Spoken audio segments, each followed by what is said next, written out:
संगमनेर शहरामधील अनंत चतुर्दशी मिरवणूक या निमित्ताने आपल्याकडे SRPF याच्या अतिरिक्त आपल्याकडे प्लाटून आलेले आहे. त्याशिवाय अतिरिक्त होमगार्ड आपल्याला मिळालेले आहेत. त्याचबरोबर आपण संगमनेर शहरामध्ये पोलीस भरती अकॅडमी बऱ्याच मोठ्या प्रमाणावर आहेत. त्यांचे काही स्वयंसेवक पोलीस मित्र म्हणून आपण ट्रॅफिक नियोजनासाठी काही वेळ आपण घेणार आहोत. या व्यतिरिक्त आपण ड्रोन कॅमेरासुद्धा याची मदत घेणार आहोत मिरवणुकीचे नियमन करण्यासाठी. याचबरोबर 2 ते 3 पॉईंटला आपण व्हिडिओग्राफीसुद्धा करणार आहोत, जेणेकरून मिरवणुकीमध्ये कोणी गैरशिस्तीचा कुठला प्रकार करत असेल तर ते कॅमेरामध्ये आम्हाला रेकॉर्ड करण्यात येईल आणि त्याच्यावर कारवाई करण्यात येईल.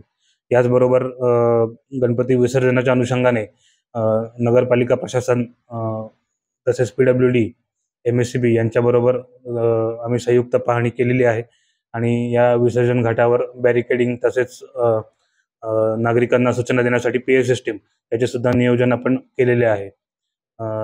याचबरोबर जे मानाचे आपल्या शहरातले गणपती आहेत त्यांच्या मंडळाचे जे अध्यक्ष सदस्य असतील त्यांची मीटिंग आपण घेतलेली आहे आणि या मीटिंगमध्ये सर्वानुमते या मंडळांनी स्वयंस्फूर्तीने त्यांचा मिरवणुकीचा जे वेळेमध्ये पोहोचण्याचा आणि संपवण्याचा वेळ त्यांनी स्वतःहून निर्धारित केलेली आहे आणि त्यांनी याची ग्वाही दिलेली आहे की त्या विहित वेळेमध्ये त्यांनी स्वतःहून ठरवलेल्या वेळेमध्ये ते आपल्या मंडळाची मिरवणूक हे पुढे नेतील, जेणेकरून मिरवणूक आपली ही एक संध होईल आणि तसेच इतरही मंडळांना या मिरवणुकीमध्ये सहभागी होण्याची संधी प्राप्त होईल. त्याचबरोबर आपण बाजारपेठेमधील व्यापारी मंडळ यांनी निवेदन दिलेले होते की त्यांना DJ याला परवानगी देता कामा नये. माननीय सुप्रीम कोर्ट यांचे सुद्धा निर्देश आहेत. त्या अनुषंगाने आपण सुद्धा आदेश पारित केलेले आहे की कुठल्याही DJला या गवंडीपुरा ते जो शेवटचा मिरवणुकीचा पॉईंट आहे त्याच्यावर परवानगी नसणार आहे.